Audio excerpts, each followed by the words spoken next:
In this video, we are going to have a tutorial and the focus will be on problem solving skills. I'm going to take you through some of the skills you need to acquire as we go through the course. It will help you to handle some of the questions you'll be answering in your quizzes and in your examination. As we do, look out for these objectives. You should be able to recall the concept that we are treating in the lectures and then understand them. Make sure when you're able to remember, you understand what you are remembering. Also, we should be able to represent problems in different forms. You'll be answering questions or answering problems that have been presented in graphs, they are presented in diagrams, they are presented in words, different forms. You'll see some examples. You should also apply knowledge. The knowledge you are learning from your math classes and the knowledge you are learning from the physics classes, you should be able to apply them to solve problems. And as we also do, see how we manipulate scientific formulas and numerical data to solve problems. Let's move straight to the first question. This question is focusing on remembering and understanding. Take notes. For this, you simply have to remember what we've defined in the video or from the textbooks. A direct answer will be the force per unit charge at a point in an electric field. Well, you may easily remember this one and keep it in your head for your exams, I know. But do you understand? Let's see if you do understand. There is a question B. A particle carrying a charge of 3.3 microcoulomb experiences a force of 0.04 Newton when placed at a point in the field. How much force does the field exert on a unit charge placed at that point? So you are being asked to calculate the force exerted on a unit charge. If you really understand what electric field means, you realize that the question is asking you to calculate the electric field strength. Let's see how it goes. If the force per unit charge gives us the electric field strength, then in question B, we've been given a certain charge placed at a certain point, and the force that it experiences will be 0.04 Newton. If 3.3 microcoulomb will experience a force of 0.4 Newton, then how much will 1 coulomb experience when placed at that same point? That will give us the electric field. If you're able to find that, that will be the value for electric field. So, a smaller charge is giving us 0.04 Newton. Therefore, a greater charge like 1 coulomb will give us how much force? We simply have to divide the force by the quantity of charge.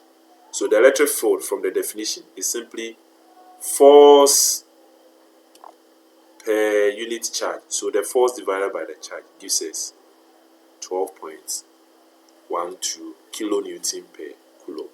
That means if you place a 1 coulomb at that point, a force of 12 kilonewton will be exerted on that particle carrying that charge. So the key point is that you've been able to recall the electric field strength, the definition of that.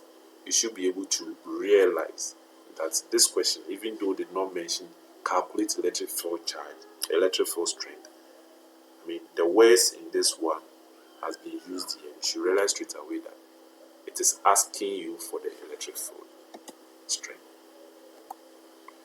The second question also focuses on remembering and understanding. So it says state Coulomb's law. This question also focuses on recalling, on remembering, and then understanding. Okay, so you are supposed to state Coulomb's law. Well, you should be having it at your fingertips by now. Then it says the force between any two charges is directly proportional to the product of the two charges. So if we have a very large charge and another large charge here, then the force will be greater. If you have small charges, you multiply them, the force will be smaller. Okay, and it is also inversely proportional to the square of the distance between the two charges. If it is inversely proportional, what it means is that the longer the distance, the denominator becomes longer and the force becomes smaller. you also include the point that the charges must be point charges. The law applies to point charges. There is this question for you to demonstrate that you do understand the law actually. What factors determine the strength of electrostatic force between the 2 point charges? What factors? So, well, I've explained that one already. The greater the charges, the greater the this product. Then the distance between their centers. We go to our third question. This time around, our focus will be to represent problems in different ways. So let's take a look at this. We have a para plate and a voltage is applied to the para plate. Now, the separation between the plates is being varied, is being increased.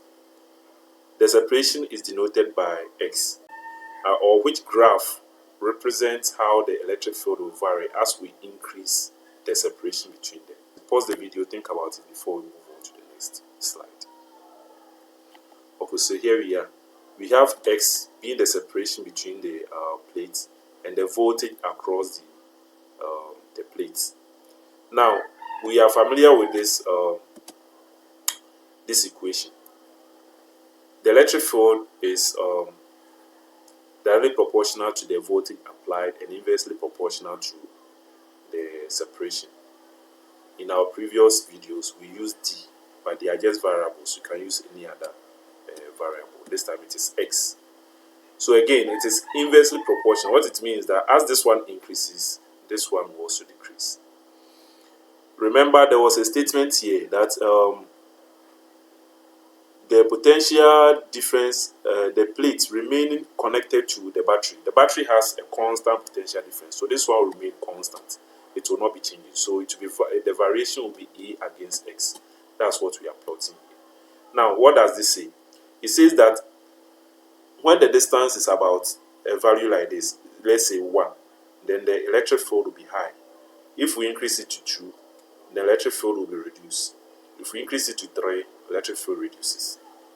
The B also tells us that if the separation is about 1, then the electric field will be somewhere here. If we go to 2, it will increase to somewhere here. If we go to 3, it will increase to somewhere here. This one tells us that it will increase uniformly. As we increase X, then the electric field will also increase. This one tells us that electric field will not change whatever the separation. So if you keep on separating this one, the electric field remains the same. So among these ones, A best represents the problem. Think about it. We move on to our next question. We want to apply knowledge. Here we have a figure that is given to you and some other information given to you in words. We have a para plate here, a voltage battery connected to it, and then the separation between the plates, that's the distance between the side, is about 2 millimeters. So the question is, what is the force on an electron situated between the plates? So if we put a plate, an electron at this center, what will be the force there? Now, you may have to go through a series of steps to understand what is happening. First of all, the text here is only giving you the separation. Further information is given to you in the diagram. So we have voltage here. So you think about voltage and you think about the separation between this one. Very likely, this equation will come to your mind. This equation will come to your mind. So the voltage is 9, the separation is about 2 millimeters, and you can calculate the electric field strength. Now you should also remember that the force is equal to the electric field strength multiplied by the charge placed in the field. You remember the electric field strength itself is force divided by the charge. So you can rearrange it and get force is equal to electric field multiplied by the charge. So here we are. If we place, we substitute the electric field with V over X, we now have everything that we need. We just have to put there the voltage, which is 9, this voltage here, which is 9 from the diagram. Then we put here our distance, which is 2 millimeters. Then the charge on an electron, we know that one to be 1.6 by 10 to the power negative 19. And you should get this. The key point is that you should apply knowledge. You understand this one, you know this one. This one, I have not talked so much about it, but you can infer easily. If you know the definition for electric field, that will be force per charge, force divided by charge. So you can rearrange and make force the subject, and that will be okay for you. Then, from your elementary algebra, where we can do substitution, we can do change of subjects. You should also know that we can replace the electric field with V over X. Then put your substitution and then you get this one. Let's see another way of applying knowledge. We said 2 identical capacitors of capacitance 2 microfarad are available to you. Now you are supposed to draw how they will be combined to obtain the smallest effective capacitance. The smallest effective capacitance. What is the effective capacitance itself? You are supposed to draw and then calculate the effective capacitance. Well, you can pause the video again and then try your hands on before you continue. But here we are. There are 2 connections that you can make. You can connect it in series or you can connect it in parallel. If you should do it yourself, if you should do both yourself, you realize that if you connect it in series, that's when you get the smaller capacity. So this is what I expect you to do. Draw a circuit that connects 2 capacitors in series, and then you do the calculation. You should get this one. The last problem will be to apply knowledge. That's the second problem for applying knowledge. People can answer this question in different ways. I'm going to show you 3 different students and how they approach the question. Let's take a look at it. The first thing you are expected to do is to draw the field again and then indicate 2 points such that the electrostatic force of attraction at one point is greater than the other one. This is how a FIBA attempts his question. He puts a point here, labels it A, a point here, labels it B. Very likely, a FIBA is aware that the force depends on the distance between the 2 charges. This is one charge and this is the other charge. The closer the point to the charge, the stronger the field, and therefore the stronger the force that will attract the other charge. And the further away, the smaller the force. So she likely has this idea in her mind. Let's look at Achu. Achu placed one point here and another point here. Certainly, one point is closer to the central charge, and the second point is further away. So she likely is thinking about how the electrostatic force of attraction varies with distance. Then Sadiq places point A here and point B here. They are practically equal distance from the Q. So the second part of the question is telling the student to compare the magnitude of the charges that will make your marked positions valid. Okay, so if FIBA is saying that the charge at A is greater than the charge at B, well, she has already placed A closer to the central charge. If the charge placed here is also high, then effectively the charge here will be greater. The force of attraction between this charge and the central charge will be higher. So she's correct by saying that. Then we come to Achu. Achu is also saying that the charge at A is equal to B. Well, if they are equal, then it is the distance that will now determine which one has a stronger force. You see. So if the equal charges are placed here and there, then the distance will determine which one will experience greater force. So A, which is closer to Q, will experience greater force than B, which is further away from Q. So Achu is also right. Let's see Sadiq. Sadiq is saying that A is greater than B. Well, they are equal distances. So it is the magnitude of the charge that will now determine which one has a greater force. So if it tells us that A has a greater charge than B, then there will be a stronger force here than this one. If Sadiq was to tell us that they will have equal charges, then it will be confusing us.